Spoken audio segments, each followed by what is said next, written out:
ఒడిశాలోని పూరి జగన్నాథుని రత్న భాండాగారం రహస్య గది తెరుచుకుంది. 5 రోజుల తర్వాత రహస్య గది తలుపులు తెరుచుకున్నాయి. ఒడిశాలోని పూరి శ్రీక్షేత్ర రత్న భాండాగారాన్ని మరోసారి తెరిచారు. రహస్య గదిలోని విలువైన వస్తువుల్ని తాత్కాలికంగా ఏర్పాటు చేసిన స్ట్రాంగ్ రూమ్కు తరలించనున్నారు. ఆ గదిని తెరుస్తున్న కారణంగా భక్తుల ప్రవేశాన్ని నిలిపివేశారు.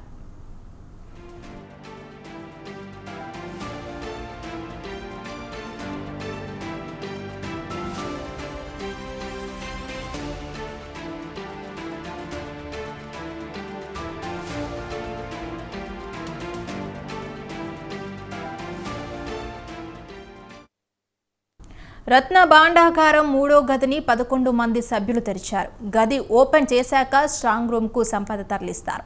పాత ఆభరణాలు, విలువైన వస్తువులు కాటేషాజా గదికి తరలించనున్నారు. అనంతరం మరమ్మతుల కోసం పురావస్తు శాఖకు రత్న భాండాగారం అప్పగిస్తారు. పనులు పూర్తయ్యాక రహస్య గదికి తిరిగి సంపదను తరలిస్తారు. అక్కడే ఆభరణాల లెక్కింపు చేపడతారు.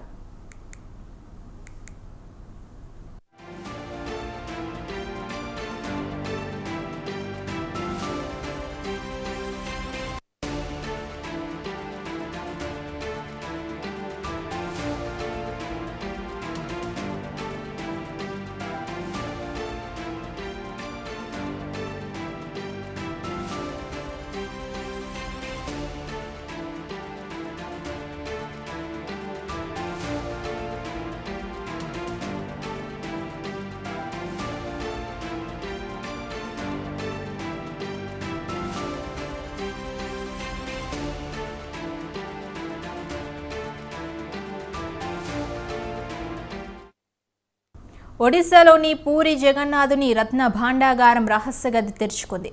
5 రోజుల తర్వాత రహస్య గది తెరుచుకుంది.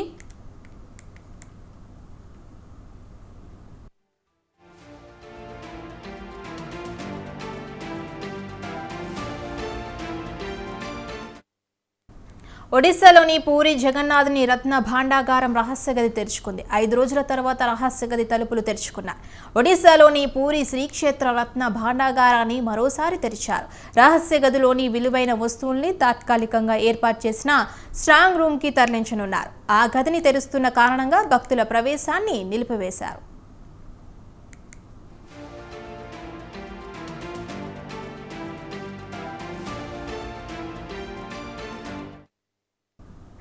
అయితే రత్న భాండాగారం 3వ గదిని 11 మంది సభ్యులు తెరిచారు. గది ఓపెన్ చేశాక స్ట్రాంగ్ రూమ్కి సంపద తరలిస్తారు. పాత ఆభరణాలు, విలువైన వస్తువులు కాటేషేజా గదికి తరలించనున్నారు. అనంతరం మరమ్మతుల కోసం పురావస్తు శాఖకు రత్న భాండాగారం అప్పగిస్తారు. పనులు పూర్తయ్యాక రహస్య గదికి తిరిగి సంపదను తరలిస్తారు. అక్కడే ఆభరణాల లెక్కింపు చేపడతారు.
ఇక ఇదే అంశంపై మనతో మాట్లాడడానికి బ్రాహ్మణ సేవా సంఘం అధ్యక్షులు వెల్లంపల్లి జగన్మోహన శర్మ గారు మనతో ఉన్నారు.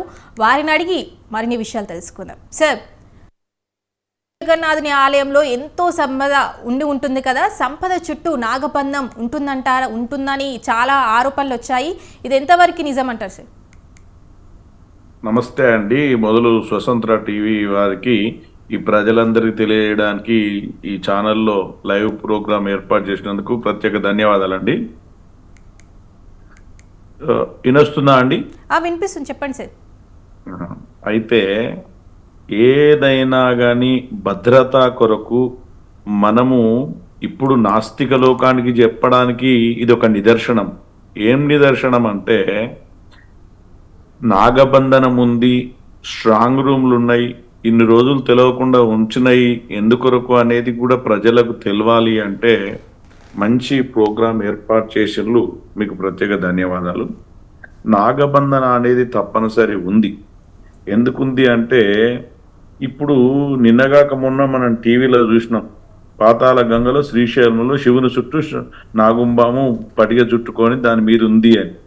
అట్లనే వెనకట మంత్రశక్తికి మించిన శక్తి లేదు కాబట్టిక ఇప్పుడు బీరువాలు ఉన్నాయి, లాకర్లు ఉన్నాయి పైసలు దాచుకోవడానికి. అప్పుడు వెనకట ఏ రాజులు ఏవి దేశాలను కొల్లగొట్టినా లేకపోతే వాళ్ళ దగ్గర ఉన్న సంపద, ధాన్యాలు, ధనాలు ఇట్లాంటి ఏవి దేవునికి చెందాలన్నా ఆ దేవునికి ఇచ్చి రాయడానికి ఏంటంటే అక్కడ పెట్టేసి ఆ ధనాగారాన్ని భద్రపరిచి మంత్రశక్తితోని ఆ నాగబంధన వేసి పెడితే దాన్ని ఎవరు ముట్టుకున్నా ఒక ఇబ్బంది అవుతుంది అనేది ఒక భయంతోని దాని దగ్గరికి పోలేదు. అది ఆ సంపద అట్లనే ఇవాటి వరకు ఉంది. మీరు చూసిండ్రు గతంలో అనంత పద్మనాభ స్వామి దగ్గర కూడా ధన సంపద ఉంది, అది బయటకు వెళ్ళింది, మీరు చూసిండ్రు. ఇప్పుడు కూడా ఉంది. అయితే వెనకట దొంగలు దొరలు అనేటోళ్ళు లేరు. రాజు మాటకు రాజుకు కట్టుబడి ఉన్నారు. ఇప్పుడు రాజరిక పాలన పోయింది, పోయి ప్రభుత్వ పాలన వచ్చింది. ప్రభుత్వాలకు ఎన్ని డబ్బులున్నా సరిపోవు. లాస్ట్కు దేవాలయాల మీద వచ్చే ఆమ్దాలతోనే అవసరం ఉంటే 25% ప్రభుత్వం నడుపుతున్నారు. అయితే ఇట్లాంటి ఇబ్బందులు కాకుండా ఉండొద్దు అని ఆనాడు రాజులు పరిపాలించిన నాడు ఆ దేవుని దగ్గర ఆ మాన్యాలన్నిటి దాయడం జరిగింది. ఇంకొక విషయం చెప్పాలంటే, ఇప్పుడు మనము ఒక దగ్గర దొంగతనం చేసింది ఇంట్లో దాచుకుంటే మళ్ళా ఇంకోడు మనను కొట్టి తీసుకపోతాడో ఏందో అనే భయం, బ్యాంకులో పెడితే లాకర్లల్లా సీజ్ అయితే ఏందో అని భయం లేదు, ఐటీ వాళ్ళు దాడులు ఎత్తరనే భయం. వెనకట అట్లా లేదు. ఏం చేసేది, ఒక రాష్ట్రాన్ని ఒక దేశాన్ని పోయి ఆ రాజు యుద్ధం చేసి అక్కడ వచ్చినటువంటి బంగారం సంపద ఆయన తీసుకొని ఏం చేస్తాడు, ఆ ప్రజల కొరకు దేవుని కొరకే కాబట్టి అక్కడనే ఒక భూస్థాపితంలో ఒక రూములు కట్టి దాంట్లో పెట్టేసి దాని మీద ఒక శంకరుడో వినాయకుడో లేకపోతే అమ్మవారో ఒక దేవుణ్ణి ప్రతిష్ఠించి వచ్చిండు. ఎందుకంటే దేవుడు, భయము, భక్తి, ఇది దేవుని సొమ్ము, ఇది మనం తినొద్దు అనేది వెనకట ఆనాడు కాసుల పరిపాలన, వజ్రాల పరిపాలన, బంగారు నాణాల పరిపాలన, వైడూర్యాల పరిపాలన ఉన్నది కాబట్టి దాన్ని ఎవరు ముట్టలేదు.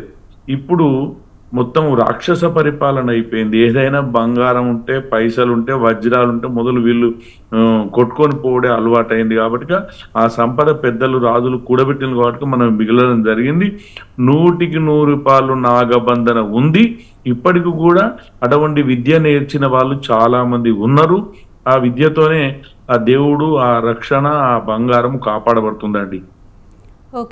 Okay sir. మరి చాలామంది మనం చెప్పుకునే విధానం ఏంటంటే, ఇంత బంగారాన్ని నేల మాలిగల్లోనే ఎందుకు దాచారు రాజులు అవ్వచ్చు, మరి ఇంత బంగారాన్ని, ఇంత వేల కోట్ల ఆస్తుల్ని, సంపదని ఎలా వాల్యూ చేస్తారు సార్? ఇప్పుడు మీకు అదే చెప్పిన, ఆనాడు దానికి వజ్ర వైడూర్య మకరత మాణిక్యాలకు వాల్యూ లేదు. ఎవరి ఇళ్లలో పడితే వాళ్ళ ఇళ్లలో బంగారు వజ్రాలు వైడూర్యాలు ఉంటే ఆ రాజు ఒక ఆర్డర్ పాస్ చేస్తే ఆ రాజు చెప్పిండు కదా అని ప్రజలందరూ తీసుకొని పోయి ఆ అభివృద్ధి కొరకు, రాష్ట్ర అభివృద్ధి, దేశ అభివృద్ధి కొరకు, వాళ్ళు ఆ యొక్క ప్రాంత అభివృద్ధి కొరకు ఇవ్వడం జరిగిన దాన్ని ఎంతైతే వాడుకోవాలో అది వాడుకొని మళ్ళీ మిగతాది ఆ దేవుని దగ్గరనే పెట్టి అట్లనే ఉంచిళ్ళు. వాళ్ళు ఎందుకు ఉంచిళ్ళు అంటే, ఈ రాజరిక పాలన ఎన్ని రోజులు ఉంటుందో, ఈ ప్రభుత్వాలు ఎన్ని రోజులు ఉంటాయో, ఈ దేవాలయ పోషణ ఎన్ని రోజులు ఉంటుందో అనేది వెనకట వాళ్ళు కొన్ని వందల సంవత్సరాలు, వేల సంవత్సరాల కిందిది. ఇది 1100 సంవత్సరాల కింద, అంటే ఇప్పటికి దాదాపు 1300-1400 సంవత్సరాల నాటి ఏది వ్యవహారం అప్పుడు పెట్టిండ్లు. అక్కడనే కాదు, ఇప్పుడు కాకతీయ రాజులు పరిపాలించుళ్ళు, చోళ రాజులు పరిపాలించుళ్ళు, శాతానులు పరిపాలించుళ్ళు, ఇట్లాంటి వాళ్ళందరూ కూడా పరిపాలించినప్పుడు అప్పుడు ఇంత పెద్ద వ్యవస్థ లేదు. బ్యాంకులు దాయడము లేదు, ట్రెజరీలు ఇవి లేవు. ఎక్కడైతే అక్కడ ఇప్పుడు మీరు చూసి ఉంటారు, నాకు తెలిసి పల్లెటూర్లలో ఇండ్లు కట్టినప్పుడు వాళ్ళ ఇంట్లో నిధి దొరికింది, వీళ్ళ ఇంట్లో నిధి దొరికింది. నిధి దొరకడం కాదండి. వాళ్ళ పూర్వీకులు ధనికులు ఉన్నారు. వాళ్ళు దొంగ దొరల భయాలకు ఆ ఇంట్లోనే ఎక్కడనో ఒక మూలకో లేకపోతే గోడలనో తవ్వి పెట్టి అవి ఫీల్ చేసి వాళ్ళ కొడుకులకు చెప్తే లేకపోతే పిల్లలకు చెప్తే వాళ్ళు మంచోళ్ళో చెడ్డోళ్ళో అవన్నీ ఉన్నాయని కథం చేస్తారు ఏందో అని చెయ్యకుండా లేదు వాళ్ళు ఎక్కడనో అర్ధాంతరంగా ముగిసిపోతే అవి ఎన్నడో నాడు ఇంట్లో అమ్మంగా ఎవరో ఒకరు కొనుక్కొని అది తవ్వినప్పుడు దాంట్లో దొరికితే నిధి దొరికింది అదే ఇది తప్ప అది ఎవరో పెట్టింది కాదు, ఎక్కడి నుంచో పక్క నుంచి వచ్చింది కాదు.